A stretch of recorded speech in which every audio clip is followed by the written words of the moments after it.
बस ये आम आदमी के प्रत्याशी हैं और आम जनता की बात और आम आदमी की बात हम हर मंच पे ले जाएँगे। चुनाव में जो भी निर्णय रहे जनता का, वो सिरोधार्य रहेगा और चुनाव से पहले और चुनाव के बाद चौबीसों घंटे हम जनता के लिए तत्पर रहेंगे। जब भी कोई कॉल करेगा, हम हाज़िर रहेंगे। तो हमारे देखिए, सबसे पहला जो मेरा वादा है, जो नगर पंचायत में अब तक हुए भ्रष्टाचार की पूर्ण ईमानदारी के साथ जाँच की जाएगी और जो भी इसमें दोषी पाया जाएगा, उनके खिलाफ जो भी कार्रवाई बनती है, वो नगर पंचायत के स्तर से की जाएगी। लेकिन नमस्कार, मैं हूं यतेंद्र तिवारी। इस समय नंदगांव में नगर पंचायत चुनावों का पूरी तरह से प्रचार प्रसार चल रहा है। प्रत्याशी पूरे दमखम के साथ अपनी बातों को, अपने विचारों को जन जन तक पहुंचाने का हर संभव प्रयास कर रहे हैं। तरह तरह के प्रचार संसाधनों का प्रयोग कर रहे हैं। तो आज हम जन जन की बात यतेंद्र तिवारी के साथ कार्यक्रम में आज हम अगले प्रत्याशी नेतन चौधरी, जिनकी पत्नी आम आदमी पार्टी से प्रत्याशी हैं, उनके पास आए हुए हैं। उनसे जानेंगे कि उनके पास नंदगांव की जनता के लिए क्या है, क्या वो खास करें, क्या उनके पास है जिससे जनता उनको वोट दे। सर नमस्कार, स्वागत है आपका हमारे चैनल पर। धन्यवाद सर। सर, हमारा सबसे पहला प्रश्न यही रहता है कि नंदगांव की जनता आपको क्यों चुने, क्योंकि नंदगांव में 8 प्रत्याशी खड़े हुए हैं, तो 8 में से आपको ही क्यों चुने?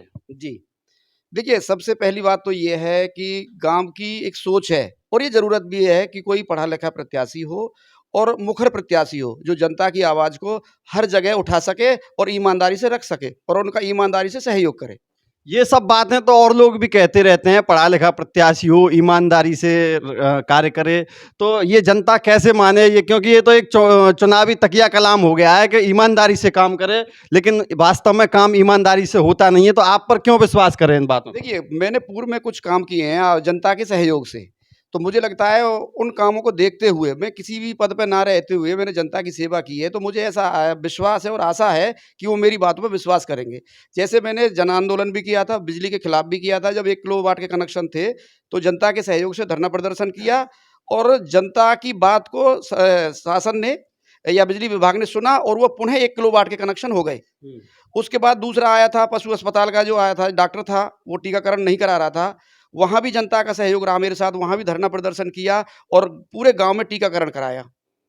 फिर एक राशन डीलर की समस्या थी, जनता उसके क्रियाकलापों से त्रस्त थी। फिर वहाँ जाके हम लोग एकत्रित हुए, जो पीड़ित लोग थे, गरीब लोग थे, और वहाँ भी धरना प्रदर्शन किया और शासन प्रशासन के और पत्रकारिता के या पत्रकारों के सहयोग से हमारी बात ऊपर उछाली गई और वो हमने बर्खास्त कराया और जनता को उस भ्रष्टाचार से मुक्त कराया। आप, जहाँ तक मैंने सुना है, आप एक अच्छे शिक्षक हैं और सामाजिक कार्यकर्ता हैं, तो आप इस राजनीति में नए चेहरे हैं। तो नए चेहरे हैं, तो आपने क्या करने की ठानी जो आपने राजनीति में कूदे हैं आप? देखिए, राजनीति में कूदने का उद्देश्य है सेवा, और मैं चाह रहा हूँ कि यदि नए चेहरे नहीं आएँगे और शिक्षित वर्ग के लोग नहीं आएँगे, तो वही अनपढ़ बनेंगे जो पहले से बनते आए हैं। और हम चाहते हैं कि कोई नया चेहरा आए और शिक्षित आए, जिससे जनता का विकास हो और युवाओं का विकास हो और उनकी बात को उचित स्तर तक ले जाया जा सके। बस ये आम आदमी के प्रत्याशी हैं और आम जनता की बात और आम आदमी की बात हम हर मंच पे ले जाएँगे। चुनाव में जो भी निर्णय रहे जनता का, वो सिरोधार्य रहेगा और चुनाव से पहले और चुनाव के बाद चौबीसों घंटे हम जनता के लिए तत्पर रहेंगे। जब भी कोई कॉल करेगा, हम हाजिर रहेंगे। तो हमारे दर्शकों को ये आपका घोषणा पत्र है, एक बार आप ही अपने मुख से सुना दीजिए, क्या क्या है आपकी घोषणा पत्र में जो है वादे?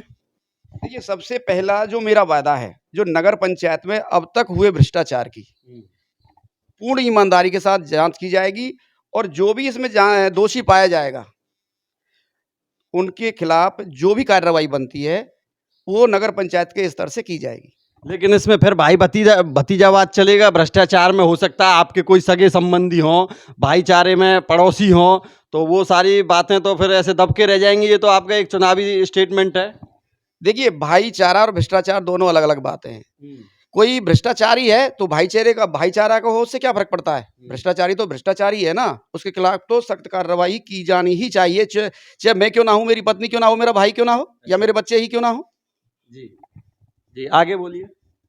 हाँ, दूसरी एक हमारी ये घोषणा कहें या आपको या निवेदन कहें जनता से कि सभी ज़रूरतमंद लोग जो मज़दूर वर्ग के हैं, विशेषकर मेरी तरह के हैं और जिन पे भूखंड की निहायत ज़रूरत है उनको, जिन पे जगह नहीं है, लकड़ी रखने के लिए की नहीं है और कुछ लोग हैं जिन पे बहुत ज़्यादा है, कम से कम उनको भी इस जनता के विषय में सोचना चाहिए। मेरी ये सोच है कि यदि मुझे मौका मिलता है तो अवश्य छोटे लोगों की मदद की जाएगी। ये छोटे से मतलब है जो भूमिहीन है। जी, आगे? आगे तीसरा है युवा-युवतियों के लिए खेल मैदान की समुचित व्यवस्था की जाएगी। जैसा कि हमने पहले ही श्री कृष्ण चेतन इंटर कॉलेज के खेत में युवाओं के सहयोग से, जनता के सहयोग से प्रयत्न करके खेल मैदान के रूप में उसे छुड़वाया था और 2-3 साल वो यथावत कार्यक्रम चला। फिर चाहेंगे यदि मौका मिलता है तो खेल मैदान की समुचित व्यवस्था होगी। अभी आपने कहा था कि वो तो एक संस्था का खेत हो गया, तो आप यहाँ अब नगर पंचायत के मान लो चेयरमैन बन जाते हैं, आपकी पत्नी बन जाती हैं, तो जगह की समस्या तो आएगी, क्योंकि अभी भी जो और लोग हैं और प्रत्याशी हैं, सारे प्रत्याशी ये बात कह रहे हैं कि हम खेल के मैदान की व्यवस्था करेंगे, तो वो जगह और वो सब कहाँ से आप इंतजाम करेंगे? देखिए, पहली प्राथमिकता तो ये है कि विद्यालय का खेत है, किसी का नहीं है वो। और खेल विद्यालय पे कोई भी खेल मैदान नहीं है, जबकि खेल मैदान होना चाहिए। तो विद्यालय अपना बना सकता है ना, वो नगर पंचायत को क्यों देगा? यदि हम विद्यालय से भी निवेदन करेंगे, यदि वो हमारे निवेदन को स्वीकार नहीं करते हैं, तो नगर पंचायत की ज़मीन गाँव में बहुत है, हवा में तो बनना नहीं है, बनेगा तो ज़मीन पे है। अब किसी एक की जाती है और एक हज़ारों का भला होता है, तो निश्चित रूप से एक की नहीं सुनी जाएगी यदि हमें मौका मिलता है तो। हाउस टैक्स व पानी का बिल पूर्ण रूप से माफ़ किया जाएगा, क्योंकि ये हमारी पार्टी का विज़न है जो दिल्ली में भी चल रहा है और यहाँ भी चल रहा है और निश्चित रूप से हम उसको आगे बढ़ाएँगे। अब यहाँ हाउस टैक्स ये बड़ा मुद्दा है गाँव के लिए, क्योंकि हाउस टैक्स पे पहले भी काफ़ी बवाल हुआ है और अभी आपके विरोधी प्रत्याशी भी हैं और शायद आपके परिवार से भी हैं जो चुनाव लड़ रहे हैं। उन्होंने कहा कि ये जो है हाउस टैक्स तो लगेगा ही नहीं, क्योंकि सरकारी ज़मीन पर गाँव बसा हुआ है, ऐसा उन्होंने स्टेटमेंट कुछ दिया है। तो आप फिर कैसे करेंगे? जब हाउस टैक्स तो लगेगा ही नहीं, फिर आप कहाँ से माफ़ करेंगे उसको? देखिए, हाउस टैक्स लगेगा नहीं, लगा हुआ है। अच्छा। ये सब भ्रमित करने वाली बातें हैं। अभी हमने नोटिस लिया था, हाउस टैक्स जमा किया है। तो ये कैसे कह सकते हैं कि भाई हाउस टैक्स नहीं लगा है गाँव पे? और रही सरकारी ज़मीन की बात, तो ये देश ही सरकारी है। अच्छा। भाई शासन के अंडर ही रहते हैं सब। हाँ। तो सरकारी और प्राइवेट का ये कोई मैटर नहीं है। अब हमारे खेत है, हमारे पिताजी के नाम है, हमारे ना दादाओं के नाम है, हमारे नाम आते चले गए, हैं तो वो सरकारी, सरकार चाहे जब छीन लेगी। तो ये तो कोई बात नहीं है कि गाँव सरकारी है और ये जिसने भी कहा, मुझे नहीं पता किसने कहा है, लेकिन मुझे नहीं लगता कि ऐसी बात करनी चाहिए। तो अब जैसे आप बिल की कह रहे हैं, बिल जो है पानी का बिल अगर बात करें तो गाँव नगर पंचायत की आय का एक स्रोत है, आप इसको माफ़ कर देंगे तो फिर कहाँ से व्यवस्था करेंगे? देखिए, दिल्ली सरकार का एक विज़न था। जब दिल्ली सरकार में आम आदमी पार्टी सत्ता में आई तो 30,000 करोड़ का बजट था। उन्होंने फ्री बा लोग कहते हैं कि फ्री में रेवड़ियाँ बाँटी, ये बाँटी, लेकिन आज 80,000 करोड़ का बजट है वहाँ का। लेकिन उसके बावजूद भी दिल्ली सरकार फ़ायदे में चल रही है, ना कि कर्ज़ में। ठीक है? अब आप कह रहे हो कि नगर पंचायत की आय व्यय का सिस्टम कैसे चलेगा? बहुत सारी चीज़ें हैं जो जनता से उन्हें हटा के अन्य टैक्स हैं, जैसे बिजली के लट्ठे लगे हुए हैं और यहाँ टावर वगैरह हैं और होल्डिंग का जो प्रचार होता है, इन पे टैक्स लगा दें, वो तो वहाँ से हो जाएगी उनकी। इन पर तो अब भी वसूली की जा रही होगी। होर्डिंग्स की बात करें तो कितने होर्डिंग्स लगते हैं? बहुत थोड़ा रेवेन्यू आता होगा उनसे। नहीं, उसमें ये है जो टावर हैं टेलीफ़ोन्स वगैरह के, बिजली के हैं, जो वैसे बिजली वाला जो विभाग है हमसे टैक्स लेता है। जब हमें वो सेवाएँ दे रहा है, तो नगर पंचायत क्यों ना लेगी उनसे? वो भी तो हमारी ज़मीन बरत रहे हैं, तो उन पे टैक्स लगाया जाएगा। और बहुत सारी ऐसी चीज़ें हैं जिन पे आप जनता को राहत देते हुए भी आय बढ़ा सकते हैं। जैसे कि? जैसे मैंने अभी बताया था कि एक जो जैसे बाहर से यात्री आते हैं, पहले एक अड्डा पार्किंग की व्यवस्था चली थी, जिससे नंदगांव तो उससे सेफ था, लेकिन जो बाहर से आते हैं उससे कलेक्शन होगा और आय बढ़ेगी। फिर आगे है मेरा, नगर में क्लास 1 पुस्तकालय की व्यवस्था की जाएगी। क्लास 1 से मतलब मेरा ये है कि जो हमारी बहन-बेटियाँ और युवा साथी, जिन पे पैसों का अभाव है या वो बाहर अच्छे पैसे खर्च नहीं कर सकते हैं या मेरी तरह के मज़दूर वर्ग से आते हैं, उनके लिए नगर पंचायत के द्वारा क्लास 1 पुस्तकालय, जिसमें पुस्तकें भी होंगी, समुचित व्यवस्था होगी, फुली एसी होगा और निःशुल्क होगा। उसके बाद आती है आरओ व मीठे पानी की व्यवस्था की जाएगी। नंदगांव में मीठे पानी की कोई व्यवस्था नहीं है। यदि हमें मौका मिलता है तो पूर्ण रूप से यह प्रयास रहेगा कि मीठे पानी की व्यवस्था की जाए, या हमें खारे में भी आरओ लगवाने पड़े, लेकिन नगर को मीठा पानी दिया जाएगा हर कीमत पे। मीठे पानी का आरओ पूर्व में भी लगाया गया था, लेकिन बिना रख रखाव के, और वो आरओ आज सफ़ेद हाथी बना हुआ है। तो ये अब आगे आगे इस तरह इन सब व्यवस्थाओं को कैसे दुरुस्त करेंगे आप? बहुत सारे संसाधन हमारे पास उपलब्ध हैं, लेकिन उनके रखरखाव के बिना ये सब जो है संसाधन बेकार पड़े हुए हैं। तो वो आरओ, जैसे आप कह रहे हैं मीठा पानी लगाएंगे, मीठे पानी के लिए आरओ लगाएंगे, तो आरओ तो आप लगा दोगे और हो सकता है अपने कार्यकाल में आप उसको पूरा भी चला दें, लेकिन फिर भी वो मतलब वो योजना कारगर नहीं रहती है। पानी का दोहन बहुत होता है उससे। देखो पानी का दोहन तो होगा, लेकिन लोगों को पानी भी तो चाहिए ना पीने के लिए। भाई उनकी आवश्यकता है मीठा पानी, तो उनके पीने के लिए चाहिए। और जो आप कह रहे हैं कि आरओ हाथी बना हुआ है या यूजलेस है, तो भ्रष्टाचार का ही एक कारण आप कहेंगे कि पैसे ले लिए, पास कर दिया, या वो अच्छा है या नहीं है। और कितने लिए ये सबको पता है। मैं क्या कहूँ, सब पूरी बस्ती जानती है क्या क्या हुआ है उसमें। आगे आगे है, नगर की सभी महिलाओं के लिए रोजगार प्रशिक्षण की व्यवस्था की जाएगी। जो हमारी माताएं बहनें या हमारी बच्चियां हैं जो पढ़ लिख के घर पे बैठी हैं, और उन्हें भी रोजगार चाहिए निश्चित रूप से। युवाओं जैसे हमारे युवा या लड़कियों के लिए चाहिए, उनको भी चाहिए, लेकिन वो किन्हीं कारणों से बाहर नहीं जा सकती हैं, तो उनके लिए यहाँ एक ट्रेनिंग इंस्टीट्यूट की व्यवस्था की जाएगी। जो छोटी छोटी सी जरूरत की चीज़ें हैं, वहाँ उनका एक समूह बनाया जाएगा, जिसमें जैसे ब्यूटी पार्लर का काम है, वहाँ उनको ट्रेनिंग दी जाएगी। मसाला उद्योग है, मसाला कैसे बनाया जाता है, इसका है, कढ़ाई का है, बुनाई का है, खिलौने बनाना है, सीटी बनाना है। यदि ये ग्रुप हमें मौका मिलता है तो हम ये ग्रुप डेवलप करेंगे और उनकी मार्केटिंग नगर पंचायत के द्वारा कराएंगे। वो वहाँ अपना सामान बनाएंगी और नगर पंचायत उनकी मार्केटिंग करेगी, जिससे उनको भी रोजगार मिलेगा और नगर पंचायत की कहीं ना कहीं आमदनी बढ़ेगी।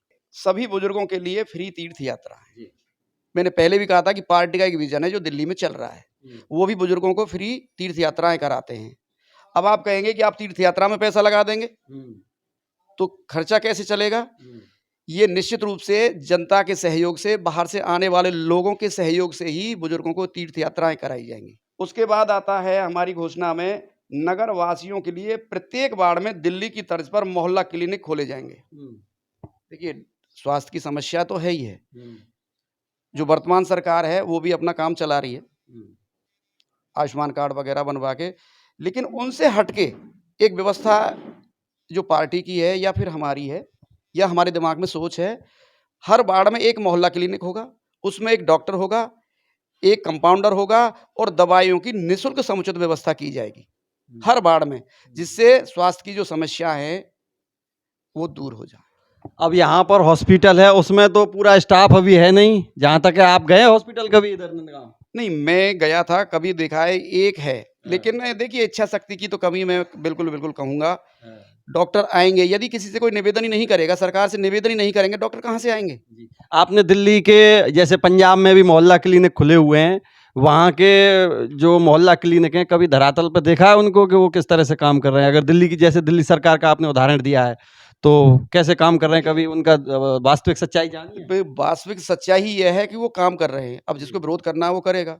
दिल्ली के colleges, schools high class school है, मेडिकल की वहाँ पूर्ण रूप से व्यवस्था है। पंजाब में देखो, पंजाब में अभी नए नए आए हैं, लेकिन ये कहाँ, 1 साल हो गया। देखिए 1 साल अभी नया ही है, बहुत से 70 साल हो गए, किसी को 20 साल हो गए, किसी को 30 साल हो गए। तभी तो वो जो जिनको 70 साल हो गए, तभी तो वो बैकफुट पे हैं। देखिए तो पंजाब, आप उनके पद चिन्हों पे चलेंगे? आप चलिए, देखिए पंजाब में क्या हुआ है, किसानों के लिए बिजली माफ कर दी है, जो पहला प्राथमिकता पहले हर घर से उसे फायदा मिला है। किसानों के लिए तो पहले भी थी। स्वास्थ्य की व्यवस्था है वहाँ, काम वहाँ भी धरातल पे हो रहा है, लेकिन वहाँ का प्रचार प्रसार कम है। दिल्ली ज्यादा है कि वो सेंटर है। यही काम हमारा है और ये अवश्य रूप से करेंगे। कि अब कई लोग कर रहे थे कि भाई ये बताओ, नगर पंचायत के अंदर में बिजली तो आती नहीं है, तो तुम कैसे मदद करोगे। और बिजली से हर घर पीड़ित है, हर घर में कनेक्शन है, बिल ज्यादा आते हैं और कंजप्शन बहुत कम है। तो हमारा जो विजन है कि नगर पंचायत को आगे लेके, या नगर पंचायत की आमदनी में से जितना संभव होगा बिजली के बिल में राहत दिलवाई जाएगी, क्योंकि वो नगर पंचायत के अधिकार क्षेत्र से बाहर है। तो नगर पंचायत बिजली का बिल भरेगी? कुछ मदद होगी, जैसे भी अब आप लगा सकते हैं, कुछ का मतलब कुछ ही होता है। हाँ, देखो बिजली तो हर नगर पंचायत को, नगर पालिका को, ग्राम पंचायत को, नगर निगम को बराबर रेट पे ही मिलेगी सरकार की ओर से।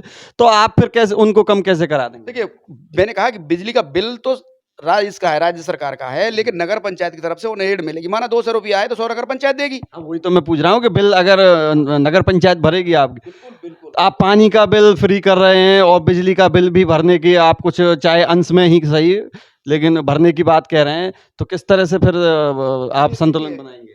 ये संतुलन बनेगा और निश्चित रूप से बनेगा, मौका मिलते ही सबको दिखाई दे जाएगा। कुछ चीजें ऐसी हैं वो हमारे दिमाग में सेट है, अब मैं यहाँ ऑनलाइन भैया बोलूंगा तो हो सकता है वो और प्रत्याशी यही बोले। आगे है, प्रदेश व केंद्र सरकार से अनुरोध करके नगर में निम्न शिक्षण संस्थानों की व्यवस्था की जाएगी। देखिए, ये जो मैं बता रहा हूँ शिक्षण संस्थान, जैसे ITI है, महिला पुरुष दोनों का, मेडिकल कॉलेज है, डिग्री कॉलेज है और कन्या विद्यालय, इसकी यहाँ सख्त जरूरत है। इससे पहले एक कस्तूरबा बालिका विद्यालय आया था, कस्तूरबा गांधी बालिका हाँ, विद्यालय, लेकिन हमने पूर्ण सहयोग किया, अपना प्रयास किया, लेकिन कुछ लोगों की निष्क्रियता के कारण वो दूसरी जगह चला गया। पूर्ण प्रयास किया था लेकिन नहीं आया। लेकिन अब यदि हमें मौका मिलता है तो शायद हम किसी का यानी मुंह देखा नहीं रहेंगे, हम अपने स्तर से प्रयास करेंगे और उनको ये व्यवस्थाएं लागू करने की पूर्ण रूप से कोशिश होगी। जी, आगे आगे है, नगर में पार्किंग व बस स्टैंड की उचित व्यवस्था कराई जाएगी। देखिए, हमारा नगर या नंदगांव तीर्थ स्थल है और दूर दूर से लोग यहाँ आते हैं। जब उन्हें ये कुछ नॉर्मल सी सुविधाएं नहीं मिलती हैं तो हमारे गांव का एक मैसेज पूरे देश में या विश्व में कहें बहुत गलत जाता है। जैसे शौचालय की व्यवस्था है ही नहीं, मंदिर के इर्द गिर्द ये बहुत जरूरी है, पानी की कोई व्यवस्था नहीं है, पार्किंग की कोई समुचित व्यवस्था नहीं है, तो और उनके यात्रियों को ठहरने के लिए भी यहाँ कोई भी व्यवस्था नहीं है। यदि कारणवश वो लेट हो जाते हैं तो यहाँ कोई ऐसी व्यवस्था नहीं है कि वो अपने परिवार को आराम से और ये महसूस करते हुए रख सकें कि हम यहाँ सुरक्षित हैं। आगे है, नगर के युवा युवतियों के लिए निःशुल्क सेवा निवृत्त अधिकारियों के द्वारा कोचिंग की निःशुल्क व्यवस्था। जैसे हमारी बहन या बेटियां या जो हमारी बहू है, नई जो न्यूली मैरिड हैं, वो आ रही हैं और पढ़ी लिखी हैं लेकिन घर से बाहर नहीं जा सकती हैं, उनके लिए जैसे भी हमारे गांव में या बाहर से जो रिटायर्ड ऑफिसर्स हैं, वो किसी भी क्षेत्र के हो सकते हैं, उनसे निवेदन करके या जैसे भी वो आए यहाँ उनको बुलाएंगे और अपने युवक युवतियों के लिए उनकी कोचिंग की व्यवस्था कराएंगे। जैसे कि एग्जाम जो कॉम्पिटिटिव एग्जाम होते हैं उसके द्वारा यानी उनकी तैयारी कराएंगे और जिससे उनका जीवन आगे बढ़े और वो नौकरी सफलता प्राप्त करें और हमारे गांव का नाम करें। तो अभी हमारे जो आप प्रत्याशी हैं नेतन चौधरी जी, इन्होंने दर्जन भर से अधिक जो है अपने घोषणा पत्र में जो संकल्प वायदे हैं वो हमें गिनाए हैं और ये होने भी चाहिए, बहुत अच्छी बात है। लेकिन यहाँ ये सब चुनावी बातें हम इसलिए कहेंगे अभी क्योंकि ये सब बातें सब लोग करते हैं, इनमें से हो सकता है 2-4 पॉइंट इन्होंने कुछ ज़्यादा कर दिए हों, किसी ने कम किए हों, लेकिन यहाँ सबसे बड़ी समस्या ये आएगी जैसे कि यहाँ पार्टी जो राज्य में सरकार है वो बीजेपी की सरकार है और आप जो है बीजेपी के नहीं हो, आप आम आदमी पार्टी के हो। अगर चेयरमैन बनते हो तो आम आदमी पार्टी के बनेंगे, हालांकि वो राष्ट्रीय पार्टी है आज के टाइम पर, लेकिन फिर भी जैसे हम सुनते रहते हैं, टीवी में इंटरव्यू वगैरह देखते रहते हैं कि आपकी जो पार्टी के मुखिया हैं वो खुद कहते रहते हैं कि LG साहब हमको काम नहीं करने दे रहे, हमें ये नहीं करने दे रहे, केंद्र सरकार ये हमारे विकास कार्यों में बाधा पैदा कर रही है। तो ये समस्या तो यहाँ आपके साथ भी आ सकती है। देखिए, समस्याएं यहाँ नहीं आएंगी, क्यों नहीं आएंगी कि चौधरी लक्ष्मी नारायण जी यहाँ के कैबिनेट मंत्री हैं और मुझे लगता है कि वो भी नंदगांव के विकास पर ध्यान देते हैं जी। तो पार्टी कोई भी रही हो उनसे ही निवेदन किया जाएगा, हमें तो विकास कराना है ना, पार्टी तो कोई भी हो, काम कराना है, हम किसी पार्टी के पास चले जाएंगे, उनसे निवेदन करेंगे, उनसे हाथ जोड़ेंगे और जो कोई और उनसे भी ज्यादा विकास कराना चाहेगा उनके पास चले जाएंगे। हमें तो काम कराना है, हमें पार्टी उनका कोई ऐसा नहीं है कि हमें उनका विरोध करना है या सरकार का विरोध करना है या किसी अन्य पार्टी का विरोध करना है। हमें चाहिए नंदगांव में विकास, पूर्ण विकास कैसे हो, हमारा फोकस ये है। कोई किसी भी पार्टी का है, हम उनके पास जाएंगे, उनसे निवेदन करेंगे, हाथ जोड़ेंगे और नगर के लिए जो भी यहाँ सुविधाएं वो दे सकते हैं, जो भी योजनाएं वो ला सकते हैं, उनसे निवेदन करेंगे कि वो हमारे नगर को आगे बढ़ाने में हमारा सहयोग करें। ये सब कहने की बातें होती हैं, लेकिन वास्तविकता में ये या तो फिर बहाने बनाते हैं। जैसे हम अगर अपनी पड़ोसी नगर पालिका की बात करें, वहाँ भी ये समस्या रही क्योंकि वहाँ चेयरमैन दूसरी पार्टी का था और सरकार दूसरी पार्टी की थी, तो वो आए दिन यही कहते रहते थे कि भाई हमें काम नहीं करने दिया जा रहा, विकास के लिए पैसा रोक दिया। तो ये सब आप जो कह रहे हैं अच्छी बात है, लेकिन यहाँ कहीं ना कहीं कोई ना कोई तो मिसअंडरस्टैंडिंग रहती है। देखिए यदि अड़ला रवैया अपनाओगे कि भाई अड़ोगे कि हम तो मंत्री जी के पास जाएंगे ही नहीं और हम तो ये नहीं करेंगे, तो एंटी रहोगे तो कोई भी नाराज हो जाएगा। अब हमें तो किसी से एंटी रहना ही नहीं है। हमें तो सबसे हाथ जोड़ के निवेदन करना है कि भाई हमारे नगर को आप ऊंचाइयों पर ले जाएं, इसका नाम पूरे विश्व में विख्यात है, तो क्यों ना उसे व्यवस्थाओं से भी कर दें। आम आम आदमी पार्टी की जो प्रत्याशी हैं हरवती, कितनी पढ़ी लिखी है? इंटर है। इंटर हैं। तो जब मान लो आप चेयरमैनी का वो जीत जाते हैं चुनाव, तो चेयरमैनी हरवती जी करेंगी या आप करेंगे? देखिए ये तो निश्चित रूप से जो चेयरमैन होगा, चेयरमैन तो वही करेगा। ये कहने की बात है, लेकिन होता नहीं है ऐसा। नहीं नहीं, ऐसा ही होता है। नहीं, इससे पहले भी बहुत सारे उदाहरण हैं। नगर पंचायत में भी मिल जाएंगे आपको, ग्राम पंचायतों में मिल जाएंगे।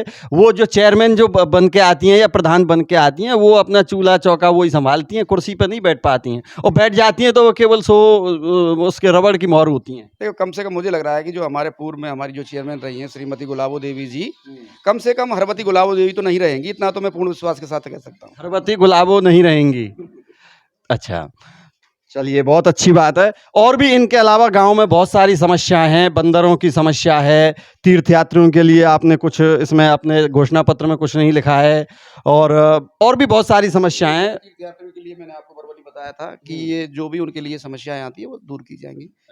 जैसे कई बार, अब मैं उनको नहीं कहना चाहूँगा ऑनलाइन, बाकी जो भी उनको परेशानी होगी पूर्ण रूप से उनकी परेशानी सुनी जाएगी और 100% सॉल्व की जाएगी। यानी हमारी कोशिश रहेगी कि नंदगाम का मैसेज दूर दूर तक फैले और कोई भी ये लेके ना आए कि यार हम नंदगाम गए और वहाँ के लोग अच्छे नहीं है, ये मैसेज हम कतई नहीं देना चाहेंगे। मैसेज यही होगा कि वास्तव में नंदगाम था किसी ज़माने में और आज भी वही नंदगाम है जो भगवान श्री कृष्ण के ज़माने में था। पौराणिक पहचान दिलाओगे? बिल्कुल, अवश्य। अच्छा, तो बंदरों की समस्या यहाँ विकराल समस्या बनती जा रही है, और यहाँ लोग भी त्रस्त हैं, और वो जो पर्यटक आते हैं वो भी परेशान हैं उनसे। उनके लिए क्या निदान है आपके पास? त्रस्त तो हैं और वो बाहर के भी नहीं, हम भी त्रस्त हैं। या हनुमान चालीसा ही पढ़ाओगे? देखिए हनुमान चालीसा तो नहीं, लेकिन ये गांव मोर बंदरों का है, ब्रज है भाई। कोई ना कोई तो एक यहाँ छाप रहनी चाहिए कि नंदगांव गए और बंदर है वहाँ और मोर भी हैं वहाँ। तो बंदर भूखे भूखे मरते हैं, उनके लिए भी तो कोई व्यवस्था हो, तभी तो वो आक्रमण करते हैं लोगों पर। तो उनके भूखे मरने की समस्या को भी दुरुस्त किया जाएगा। भूखे नहीं, निश्चित रूप से नहीं मरेंगे, कोशिश होगी। चलो, ये तो विकास की बातें हुई, लेकिन अब हम कुछ व्यक्तिगत बातों पर भी आते हैं। आपके परिवार में से ही, आपके थोक में से, आपके घर में से ही मैंने सुना है 3-4 लोग खड़े हुए हैं चुनावों में। देखिए सब अपना अपना भाग्य आजमा रहे हैं। मेरा काम करने का तरीका अलग है, उन लोगों का काम करने का तरीका अलग है। और मेरा परिवार क्या, मेरा गांव पूरा परिवार है भाई, बस्ती ही मेरा परिवार है। कोई मुझे अपना परिवार का हिस्सा माने ना माने, ये उनका विषय है भाई, मैं सबको अपना मानता हूँ। अच्छा, तो आपको परिवार में से वोट मिलेंगी? निश्चित रूप से परिवार में से नहीं, मुझे पूरे गांव में से और हर वार्ड में से पूरा बहुमत मिलेगा। मैंने आपको अभी कहा था कि मेरा परिवार पूरा गांव है, तो जब मेरा परिवार है तो निश्चित रूप से वो मेरी मदद करेंगे। कहीं कहीं चर्चा है कि आप डमी कैंडिडेट हैं, ऐसा भी है? कुछ सच्चाई है इसमें? डमी कैसे हो जाएंगे जब पार्टी से प्रत्याशी हैं और आपका प्रचार भी जिस तरह से और लोगों का प्रचार चल रहा है, ट्रियों पर, ऑटो रिक्शा पर, आपका एक साइकिल पर प्रचार चल रहा है। और गरीब आदमियों को तो साइकिल पे चलेगा भाई, जो ट्रिरी चलाएगा कम से कम ट्रिरी के पैसे निकालेगा। हमारी जो साइकिल है तो साइकिल के हिसाब से ही काम करेंगे। तो परिवार आपके साथ है? निश्चित रूप से मेरा परिवार मेरे साथ है और उसमें कहीं भी कोई शंका करने की आवश्यकता नहीं। प्रमुख रूप से 5 ऐसी समस्याएं बताइए जिनका फौरी तौर पर आप निदान करेंगे। नंदगांव की समस्या जो 5। देखिए, एक तो सबसे पहले जो मुझे लग रहा है, जो हर आदमी पीड़ित है, नगर पंचायत से। नगर पंचायत का कर्मचारियों से। हम कार्यालय का नाम लाऊं, कर्मचारी तो विशेष रूप से उसमें अच्छे भी हैं, सब तरह के हैं, लेकिन थोड़ी कार्यालय से कौन परेशान होगा? या तो कर्मचारियों से होगा। देखो जो भी यहाँ देखते हैं उसको, अब आप इस पे मुझे डिस्क्लोज ना कराएं किसी का नाम, क्यों इलेक्शन है और मैसेज गलत जाएगा। ठीक है, कई बार ऐसा होता है कि हमें एक जाति प्रमाण पत्र बनवाना है, किसी पे निवास प्रमाण पत्र बनवाना है, एक साइन कराने 2-2 3 दिन लग जाते हैं। आदमी परेशान होता है कि भाई अर्जेंट किसी को काम है। सही बात है। तो ये सब चीजें, और देखिए समाज की बात मैं क्या बताऊं आपको, वो जो कर्मचारी सब अपने ही हैं, लेकिन कम से कम जनता के प्रति सभी लोगों के साथ अच्छा व्यवहार मुझे लगता नहीं होता है। हम जाते हैं, हमारा खूब सम्मान करते हैं, कोई दिक्कत नहीं है, लेकिन और कुछ लोग हैं जो समस्याएं लेके यार वहाँ कोई व्यवहार अच्छा नहीं है। कम से कम यदि मौका मिलता है तो सबका पूर्ण सम्मान होगा नगर पंचायत में, पूर्ण सम्मान। ये महसूस करेंगे कि व्यवस्था तो बदली, चेयरमैन भी बदले, लेकिन व्यवहार में भी इनका चेंज आ गया। कर्मचारियों के व्यवहार में 100% चेंज आएगा। इतनी सारी आपने घोषणाएं की हैं, इनमें से बहुत घोषणाओं के लिए तो जमीन चाहिए। जैसे बिजली घर की बात आप कर रहे हैं, खेल के मैदान की बात आप कर रहे हैं, पुस्तकालय की बात आप कर रहे हैं, तो जमीन की तो यहाँ वैसे ही कमी है। हालांकि चाहे आप कहोगे कि अतिक्रमण कर रखा है लोगों ने, उसको छुड़वाएंगे, क्या करेंगे, क्या प्लान? देखो, मैं अतिक्रमण शब्द का प्रयोग तो नहीं करूंगा। जमीन अच्छा। बहुत है, इच्छा शक्ति चाहिए कोई काम करने की। हम्म। यदि एक का नुकसान होता है और 1000 का भला होता है, तो एक को नहीं देखेंगे, 1000 को देखा जाएगा। ऐसी बहुत सी योजनाएं चली गई हैं जमीन के अभाव में यहाँ से। इच्छा शक्ति नहीं थी अच्छा। भाई, उन्हें परमानेंटली चेयरमैन ही चाहिए, तो क्यों बुराई लेंगे? मुझे नहीं चाहिए, मुझे तो सेवा चाहिए। एक बार मौका दो, धरातल पर करके दिखाएंगे, फिर जय श्री कृष्ण और लड़ते रहना।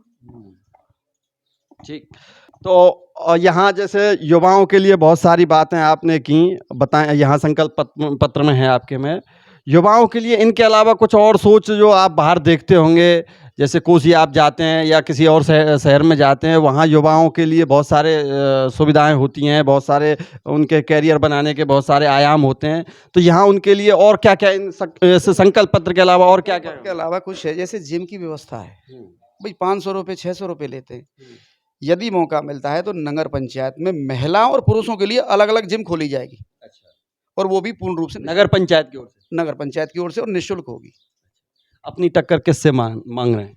देखो जी, हमारी टक्कर तो किसी से ना, हम तो जीत रहे हैं। नहीं, फिर भी हमसे टक्कर माने, ये उनका विचार है। कितने वोटों से जीत रहे हैं? अब देखो, वोट तो बस जीत हो रही है, बस यही बात है। गिनती तो हमें नहीं पता कितनी से हो रही।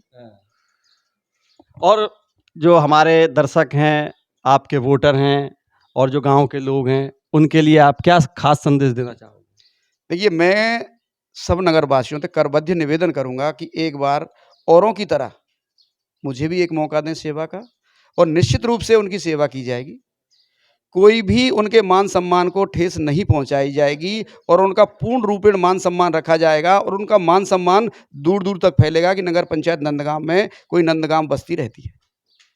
तो ये थे हमारे साथ आम आदमी पार्टी प्रत्याशी के पति नेतन चौधरी जी। इन्होंने हमारे प्रश्नों के बेबाकी से जवाब दिए। बहुत सारी योजनाएं इन्होंने अपने घोषणा पत्र में लिख रखी हैं नगर के विकास के लिए। अगले प्रत्याशी के रूप में आप किसका इंटरव्यू देखना चाहते हैं, ये हमें कमेंट करके बताइए, और उनसे क्या प्रश्न चाहते हैं ये भी हमें कमेंट करके बताएं।